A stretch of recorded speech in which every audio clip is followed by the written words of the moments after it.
Hello, good afternoon. Today I'm here to talk to you about the pathetic state of Indian education, which is crumbling and very little is being done about it.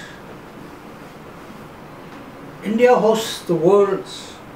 grudgingly hosts the world's largest child population of 480 million children below the age of 18. And if to that 480 million you add the number of youth,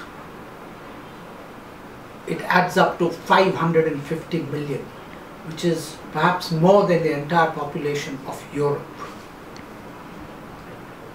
But this population of children and youth is the most neglected and undereducated in the entire world. For example, over 50% of children in class 5 countrywide can't read class 2 texts. 75% of the engineers who come out of our 3,000 engineering colleges are unemployable in multinational companies. Worse, 85% of science, arts and commerce students are unemployable in Indian and foreign multinationals. Unsurprisingly, not even one Indian university is ranked among the top 200 by QS and Times Higher Education, which are the world's leading authorities on higher education. Most people blame the central and state governments for the pathetic state of Indian education. Way back in 1966, the Kothari Commission had recommended that we should spend 6% of our GDP on public education. Right to this day, that has never happened. And the annual outlay, center plus states, on public education in India has never exceeded 4% and averages only about 3.5%. In education world, for the past 17 years, we have been pushing the case for reform, for drastic reform of the education system. In particular, for the past 6 years, we've been proposing ways and means to raise resources to completely overhaul the education system. Because whenever we propose a reform of India's education system, people say we don't have the money. But I don't believe money is the problem. And for the past 6 years, we've been providing a roadmap, mathematical calculus to the public and the intelligentsia in this country, which has not shown the slightest interest. In fact, we have not ever got a reply or a letter or a critique of the proposal which I plan to show you right now. The union budget 2017-18 was of 21.46 lakh crore. That's a huge budget. So I believe that there is room to make economies on the expenditure side of the budget, to save money and invest it in education. Now, of the 21 lakh crores, a massive amount, that is 4.37 lakh crore, that's more than 20% of the total budget, is absorbed by only 4 million central government servants, who, as we all know, are slow, inefficient and hardly do any work. However, they're very well paid and they waste a lot of money, particularly on travel, books, stationery, TA, DA, whatever. So I believe of this 4.37 lakh crores, it's possible to save 10% by reducing overheads and travel expenditure. So you get a saving of 43,000 crores.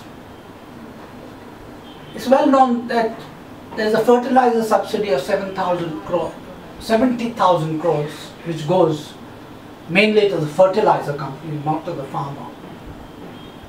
So I believe if you cut that by, you can make a 10% saving there as well and release 7,000 crores by better targeting of fertilizer subsidies, which will go to poor people and not to rich farmers, and reducing gold plating in industry. The third head, under which there is a vast scope for savings, is non-merit middle class subsidies. These are subsidies which are really not warranted, in as much as they go to rich people or relatively rich people, and who can easily, not easily, but by making some adjustments, they can afford to pay larger amounts for some of these services. Now, almost 10% of the GDP, which is 168.4 lakh crores, is allocated for non-merit middle class subsidies. If we can make a saving of only 1%, that is, cut these subsidies by 1%, you release a sum of 1.68 lakh crore for investment in education. The next head under which there is considerable scope for saving is interest payouts. See, every year the government of India borrows a lot of money to make good the deficit in the budget. Now, this year they budgeted 4.1 lakh crores. If we can save, I believe it's possible to save 10% of that easily by selling off loss-making public sector units and retiring this debt, that is, pay back the people who hold that those securities. The public sector is one of the nationalization of the public sector, or denationalization of the public sector, is one of the promises made by several governments, including the incumbent government at the center, but they have not fulfilled that promise except in a very token way. So I believe if you sell off only 10% of the vast public sector, you can raise 41,000 crores for investment in education. All this adds up to 2.6 lakh crores. Now, that is on the expenditure side, by making savings from current expenditure. The other side of the budget is receipts. I believe that all of us can make some kind of sacrifice and raise money to put into a pool for improving the education system. First way to do it, which has been suggested, is corporate income tax. But I don't think that's workable, because we also want the economy to grow. So this year, maybe we should not do anything about that. Now, the total income tax receipts of the government of India, 4.41 lakh crores, or 441,255 crores. So, I suggest that all of us, every single person in the country, or not every single person, all income taxpayers, out of 1 billion people across the country, only 37 million pay income tax. So I'm suggesting a flat tax. Everybody, all income taxpayers should pay only 1,000 rupees every year. That's not a lot of money. And we can raise 3,700 crores for education. Then, as I said earlier, the amount budgeted for privatization, I had mentioned it earlier, retiring public debt, is 72,000 crores this year. I think that's too feeble an effort. We can triple this amount by outright privatization of selected public sector enterprises, including Air India. First. But there are many other companies which are all loss-making, but they are sitting on large parcels of land, machinery and others, which we can easily sell off and raise 217,000 crores, 2.17 lakh crores, and put it into the kitty for education. There is another item in the budget called revenue foregone. This is the incentives that the government gives to industry to, like tax exemptions, sales tax exemptions, central tax exemptions, income tax exemptions, excise exemption, which adds up to a huge amount of 3.36 lakh crores. I don't say cut it all out. I just say reduce this by 5%, and you'll get a sum of 16,847 crores for investment in education.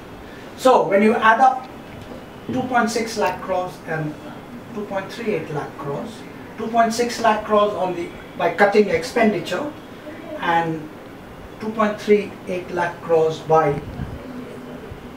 way of revenue, on the revenue side, you get a total of 4.98 lakh crore of rupees, which is a huge sum.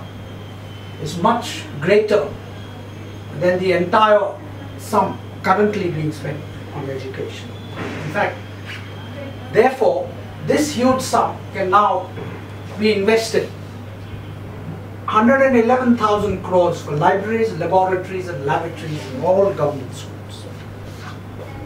Invest additional 110,000 crores in the integrated child development scheme, which is for Anganwadis and for very small children.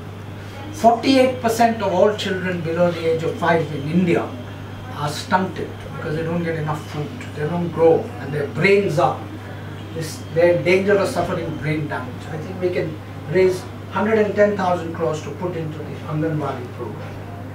Invest another 100,000 crores in a national primary health center network. The primary health centers, India spends only 1% of its GDP on health compared to almost 10% in all developed countries. So I'm saying take out of the money saved, out of this sum, take out 100,000 crores and improve the National Primary Health Centers network. Invest additional 50,000 crores in secondary education. Invest additional 100,000 crores in a digital infrastructure, put internet connectivity in schools and colleges, improve it substantially. And invest another additional 25,000 crores in making 10 of our public universities world class. As I said earlier, not a single one of our universities is in the top 200 in the country. So this way, we can raise this huge sum and radically overhaul our education system. So many people say now, actually the problem in education is not money. It's that how effectively we spend the money that we've already budgeted. I disagree.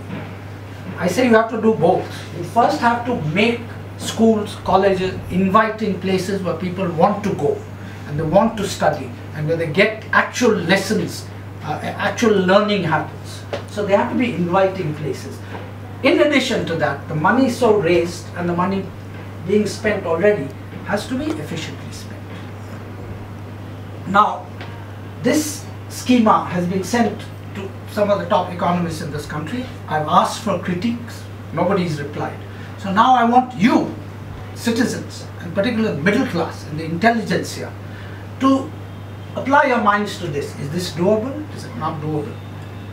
It's time for all of us as citizens, to get out of our comfort zones and start applying our minds and expertise, whatever we have, to do something for the next generation. I believe our generation, the preceding generation, have been very selfish. They've only been doing looking after their own interests and the interests of their own children. But I believe that all the children in India are our own children, and that it's incumbent upon us to give them a future where they can live their lives with self-respect and dignity. Let's put children first, or else all the voyage of your lives will be spent in shallows and misery. Thank you.